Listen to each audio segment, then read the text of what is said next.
नागपुर में शुक्रवार को ओबीसी समाज एकजुट होकर आरक्षण विवाद के विरोध में विशाल महामोर्चा निकालने जा रहा है। राज्य सरकार द्वारा जारी किए गए जीआर को रद्द न किए जाने से नाराज ओबीसी समाज ने सरकार के खिलाफ सड़कों पर उतरने का फैसला लिया। इस मोर्चे में प्रदेश भर से बड़ी संख्या में ओबीसी कार्यकर्ताओं, सामाजिक संगठनों और नेताओं के शामिल होने की संभावना जताई जा रही है। मोर्चे की तैयारियों का जायजा लेने पहुंचे कांग्रेस नेता और पूर्व मंत्री विजय वडेट्टीवार ने सरकार पर तीखे हमले बोले। उन्होंने कहा कि राज्य की महायुति सरकार ओबीसी समाज के साथ निरंतर अन्याय कर रही है और आरक्षण से जुड़े मुद्दों को जानबूझकर ठंडे बस्ते में डाल रही है। वडेट्टीवार ने कहा कि सरकार के फैसले ओबीसी समाज की भावनाओं के साथ खिलवाड़ कर रहे हैं और अब जनता इसका जवाब सड़कों पर देगी। अपराधियों को हथियार का लाइसेंस देने के मुद्दे पर भी वडेट्टीवार ने सरकार की कड़ी आलोचना की। उन्होंने व्यंग्य करते हुए कहा कि अगर अपराधियों को संरक्षण देना ही सरकार की नीति है तो शिंदे गुट के विधायक योगेश कदम को मंत्री बना देना चाहिए। साथ ही तंज कसते हुए उन्होंने कहा कि अपराधियों को आर्थिक मदद देने के लिए सरकार को लाडका अपराधी योजना शुरू करनी चाहिए, ठीक वैसे ही जैसे लाडली बहना योजना चलाई जा रही है। वडेट्टीवार के इन बयानों से राजनीतिक माहौल और गरमाने के आसार हैं। नागपुरामध्ये ओबीसीच्या सकल ओबीसी समाजाच्या वतीनं 2 सप्टेंबरचा जो काळा जीआर आहे तो जीआर रद्द झाला पाहिजे, ही सर्व समाजाची एकमुखी मागणी आहे। ज्या प्रमाणामध्ये घुसखोरी करण्यासाठी सरकारने, महायुतीच्या सरकारनं जो जीआर काढला आणि ओबीसीच्या मानेवर सुरी चालवण्याचं पाप करत आहे, त्यामुळे जनतेमध्ये प्रचंड आक्रोश आहे।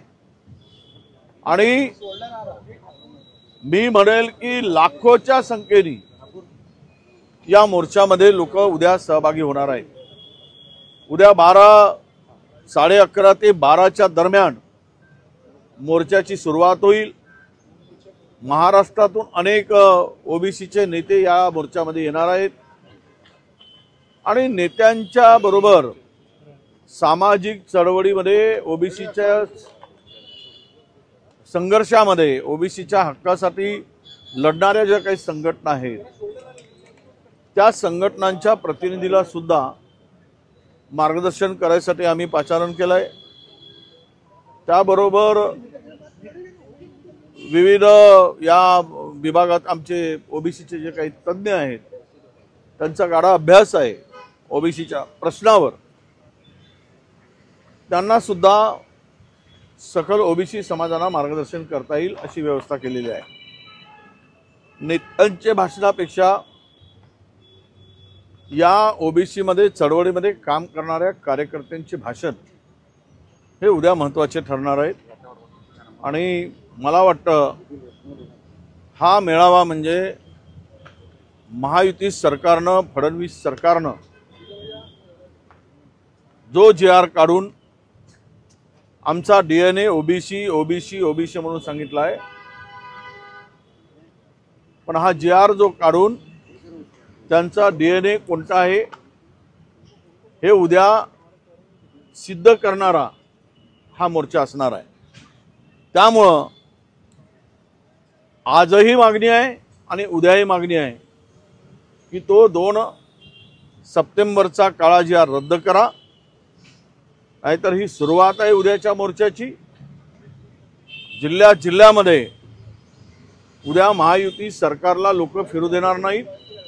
ओबीसी समाज जाब विचारेल की तुम्ही आमच्यावर अन्याय करून 375-74 जातीवर जो काही अन्याय चालला आहे त्यांच्या हक्काचं तुम्ही संरक्षण करण्यासाठी पात्र नाहीत। याचा सुद्धा जाब ओबीसी जनता, मंत्र्यांना, आमदारांना, सर्व लोकप्रतिनिधींना, जो या लढाईपासून दूर राहील आणि ओबीसीच्या मताच्या भरोशावर काम लढेल, परंतु तो मात्र ओबीसीच्या हक्कासाठी बोलणारच नाही, त्या सर्वांना जाब विचारण्याचं काम सुद्धा जनता करेल। सर्वपक्षीय नेते या सहभागी होणार आहे। भाजपकडून, शिंदे सेनेकडून, काँग्रेस, बाकी कोण नेते येणार आहे काही माहिती नाही। असं आम्ही कोणालाही काही पत्रिका निमंत्रण पत्रिका द्यायला इथे काही कोणाचं लग्न नाही ना, बारसही नाही। त्यामुळं इथे ओबीसी समाजाचा मोर्चा आहे। समाजाला इथे येण्याला कोणालाही बंधन नाही। जो ओबीसी हिताच्या रक्षणाचं बोलेल त्याला इथे येण्यापासून कोणी थांबवण्याचं काही कारण नाही. त्याने खुशाल यावं, सहभागी व्हावं. हे काही मोर्चा मी एकटा नेतृत्व करत नाही, समाज नेतृत्व करतोय. मी एक कार्यकर्ता म्हणून, ओबीसीचा कार्यकर्ता म्हणून मी काम करतोय. एवढंच या ठिकाणी माझी भूमिका आहे. भाऊ, आयोजकांनी